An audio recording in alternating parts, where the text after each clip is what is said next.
some people will never, ever, ever allow themselves to see their genitals. They will only get changed in the dark. They would have a bath with their boxer shorts on. It's too late for me. I should have started gender affirming hormones years ago. If you speak to people who did transition later in life and ask them, was it worth it? So many people have told me. I'm looking forward to when we switch our energies from which bathroom am I allowed to go in to how do we make all of these gender affirming procedures so much better. Hi, I'm Dr. Helen Webberley. I'm a gender specialist and a medical educator. I'm here today to talk to you about all those things that people have asked about transitioning, about being transgender, about blockers, about hormones, about surgery, all those questions that sometimes you just don't want to ask. If you've already done your first puberty and it didn't go so well, you've got to go through puberty again. The pain of transition is from being not allowed to transition. And when you are allowed to transition, the pain of puberty is, from what I've seen people describe it, just so welcome, so beautiful, so lovely. And testosterone makes you angry. Testosterone gives you all that fight and flight and drive and what have you. And so you go through puberty a second time. It can be a bit tricky for parents at home, but people love it. They're like, oh my God, this puberty is right.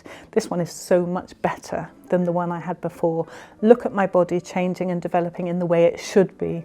Look at these growing, look at my hair growing, look at this. It's just so beautiful and so amazing.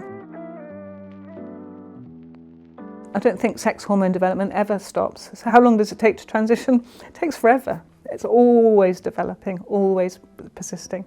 But the changes, they happen pretty soon. And second puberty or the puberty that matches your gender identity, as soon as you start taking the opposite hormone, it kicks in just like puberty does and starts developing. But then that takes years and years and years to fully kick in. I'm going to be really generalist here about sex drive. If you have testosterone, you have a higher sex drive than if you have estrogen. And of course there will be differences. Of course there'll be some people who have testosterone who don't have a high sex drive at all, and some people with estrogen who have a very high sex drive, because the brain has a lot to play with it, a big part to play in it as well.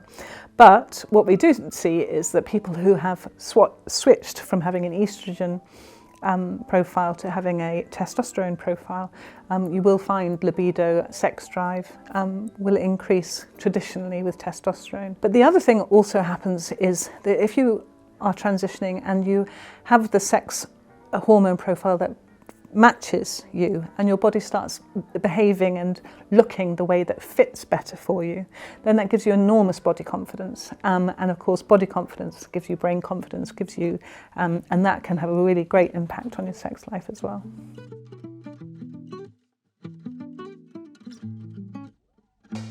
You either have ovaries which produce eggs, or you have testicles which produce sperm. What can happen is that if you take gender affirming hormones, it can interfere with that function. So if you're a trans guy and you have ovaries but you're taking testosterone, that can stop your reproductive cycle. It can stop you producing eggs. But what you can do later on in life is go, actually, do you know what? I'm just going to stop my testosterone for a year. I'm going to let my cycle come back. I'm going to let my egg production come back. I'm going to try and get pregnant. If I do get pregnant, and there's plenty of trans guys who've got pregnant, and then when I finish my pregnancy, then I'm going to restart my testosterone. So, and similarly, if you're taking estrogen, it can suppress your erectile function. And it may be that if you want to conceive naturally, that we just stop estrogen for a bit and let that sexual function come back. Or we could have stored sperm and pop them in the freezer and have artificial insemination. The one that's tricky is for children who, in the future, when we stopped all this fuss, we're going to be bring in proper gender affirming care for children again, and that can mean that you don't go through puberty. So if you don't go through your natural puberty, how do you produce eggs? How do you produce sperm? And these are considerations, but the trouble is that in order to produce eggs or in order to produce sperm, you have to go through your natural puberty, and with that comes those sex developments that you might not want, and that can be painful. So you've got to weigh it up, and that's difficult. It's difficult when you're young, but if you speak to adults who were young, that young once, We need to hear those voices, we need to hear those experiences. If you had your time again, would you have rather gone through a full puberty so that you can store your eggs or your sperm, or would you have rather been able to stop that and not have had to go through that first puberty and then not had the body developments that have caused you so much pain and difficulty? So we need to start speaking to trans adults who were trans children and ask them.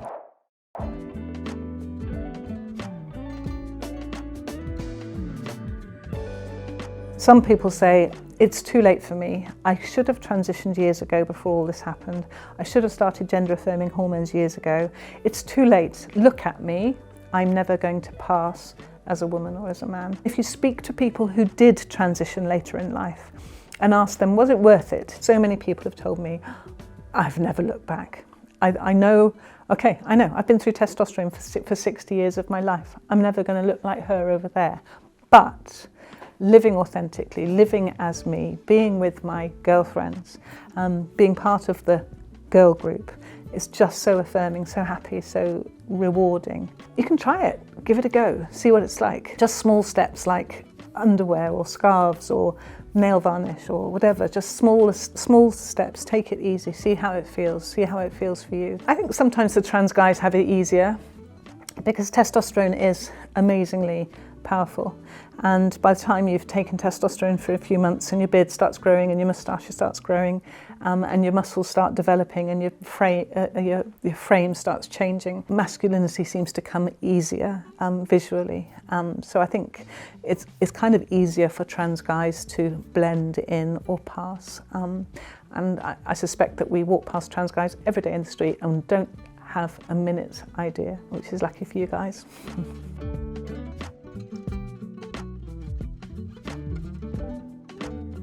I'm going to start with the face. So if you have a look at, go and have a look at like a guy's face and a girl's face.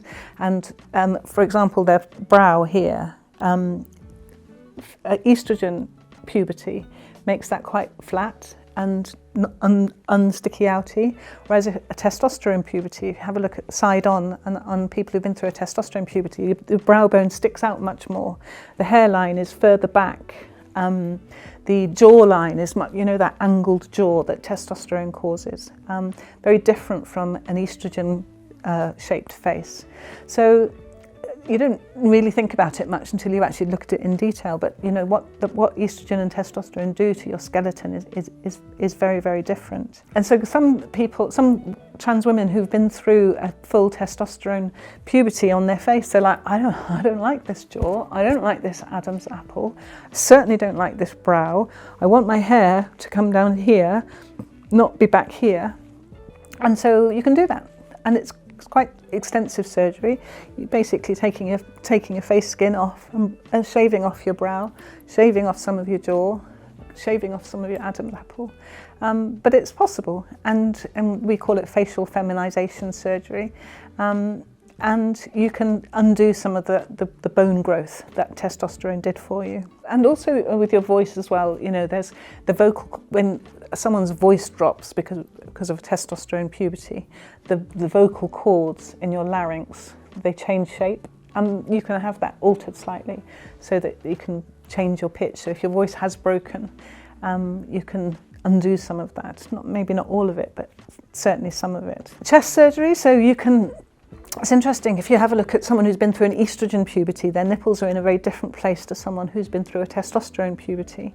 So as well, if you're a trans guy and you want to get top surgery, we have to think of two things. One, get rid of the breast tissue, but also nipple placement's really important. So you need to talk to your surgeon about how do you make that chest look masculine. Look at the way you want it, because it's different to just kind of having a mastectomy, which maybe somebody would have if they had breast cancer. It's a different operation, so make sure that your surgeon understands that. There are lots of women across the world who want different shaped breasts, bigger breasts, boobs, larger cup size. So breast augmentation is an important part of feminizing surgery. And again, it's not just a case of putting implants in, you've got to make sure that the nipples are in the right place to get them to get that aesthetics that you're looking for. And then for genital surgery, you know, maybe you were born with a penis and you just don't like it. That penis, that testicles, not for me, thank you very much. And it's interesting because if you take it all away and just have a look at the pelvis in a boy and a girl, they're just the same. You've just got the same slots. You've got the same slots for where the hips go. You've got the same slot at the back for where the spinal column goes, the vertebral column goes. You've got the same holes in the pelvis for where the nerves come out and the muscles attach to, and the arteries and the veins go out. So they are the same. And then there's a hole down below, which is the entrance into the pelvis. So it's where your rectum and your bowels come out to the external. So you've got holes there that lead into your body. And if you've got XX chromosomes when you were developing in the womb, the hole into your body, going up into your womb so that you can reproduce, there's your vagina, and that hole into the pelvis is still there if you have XY chromosomes.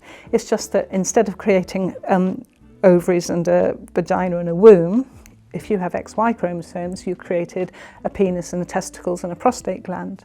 But you can actually reverse all of that, and what they do in very brief terms is they take the penis, they cut it, take out all the stuff inside, sew it up again and invert that skin to create a vagina, because the hole in the pelvis and the entrance to the inside of you is still there. It's the same whether you have XY or XX. Although it looks like the most amazing, bizarre, extreme operation to do, when you pare it all back, if you like, the bodies are very, very similar, and the entrance into the internal body are very, very similar. And when you do men's surgery, it's fascinating. You haven't got a penis, you weren't born with one. And what they do is they get big muscle from your forearm and turn it round on itself to make a penis.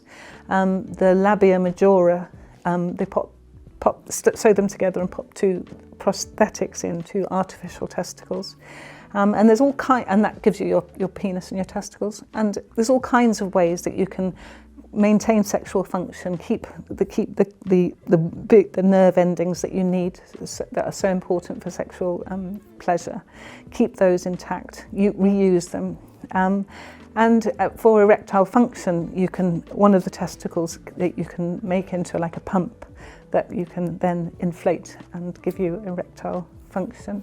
So it's fascinating, and I'm looking forward to a world where the time and money and research that we do is all about how to make this better, how to perfect these techniques, how to get the best results ever, how to get the best sexual function, the best aesthetic, the least scarring, the least intrusive operations, the best results. And I'm looking forward to when we switch our energies from which bathroom am I allowed to go in to how do we make all of these gender affirming procedures so much better.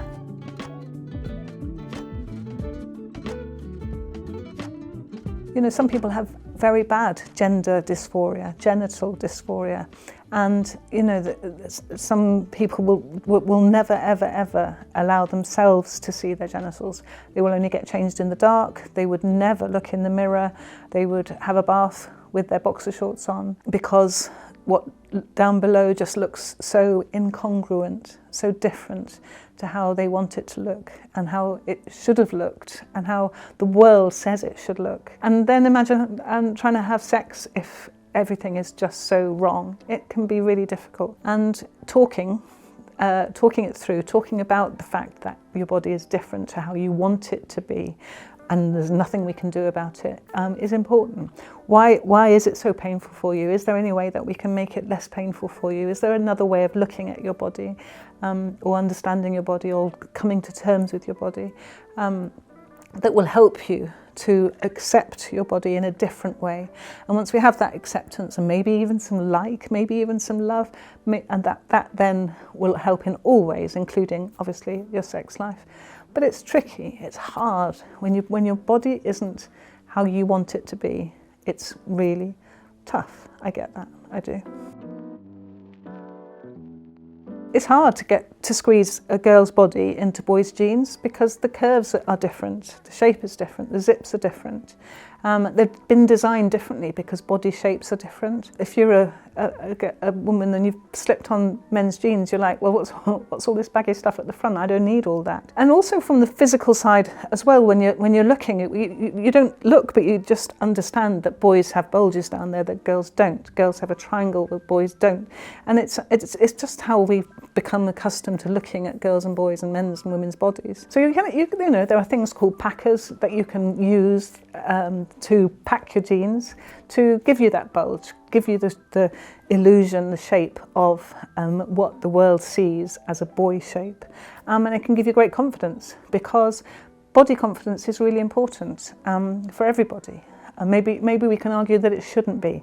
Maybe it would be a lovely world to have where, do you know what, girls can have penises and it just doesn't matter. Nothing to see here, just absolutely fine, no problem at all. And maybe that's the beautiful future that we can look forward to. But currently, we have a subconscious picture of what boy jeans look like, girl jeans look like, boys' bodies look like, girls' bodies look like. And when yours doesn't fit that, it hurts. And so sometimes we just have to put a little bit of extra padding in there.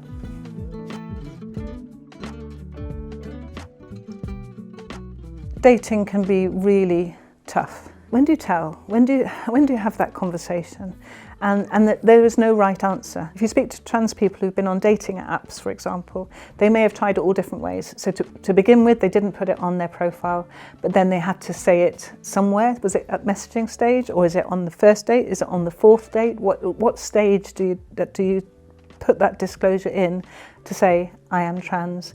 And again, if we look into the future, I'm looking forward to a world where it doesn't matter. It really, really doesn't matter. What matters is you, your personality, someone you fall in love with, someone you're attracted to. It doesn't matter what their body shape is, what their body size is, what their body parts are. You fall in love with the person. But I think we're a little way off that yet. And so dating can be very difficult. And actually it can be quite dangerous. You know, I've heard trans women who have a penis and testicles get to an intimate stage before they're like, okay, I need to tell you something here. And actually the guy's freaked out and gone, oh my God, you know, and actually it can be quite dangerous. And, you know, we've seen violence and even death in tragic cases. So we do need to you need to be careful, because this world is not yet fully accepting of gender incongruence. We've got a long way to go with education and acceptance, and we need to look after ourselves. But I think what's important is to ask other people who've been through that. So what did you do when you went on that dating app, or when you went out to that nightclub, or you went to that social event and you knew that there was going to be possibility of mixing and dating and finding love and finding attraction? What did you do? What works for you? But be careful, look after yourself, and then join me in this world where it doesn't matter, because you're falling in love with that person. Never mind the body.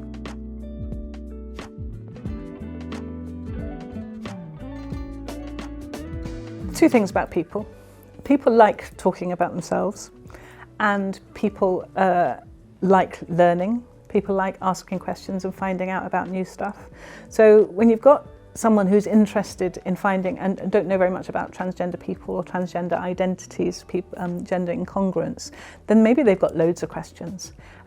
It is fascinating, but we've got to make sure that the person that you're asking is ready to share and actually wants to be your educator.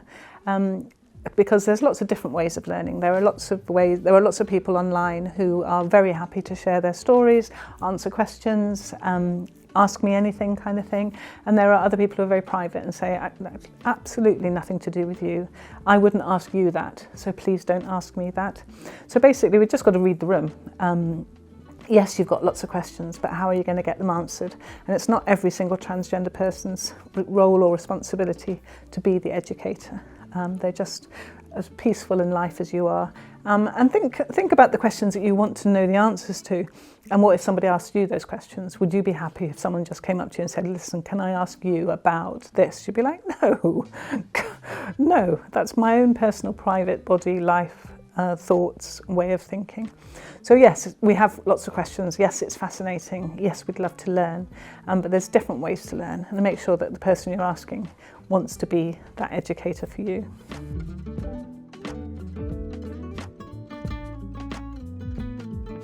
I think it's amazing that you get that chance to explore your body, particularly if you're transitioning and taking hormones. And you know, when I speak to trans people who are going through their second puberty, and their body's developing in a way that really starts to work for them, it's amazing, it's beautiful, it's fantastic, it's just so joyous.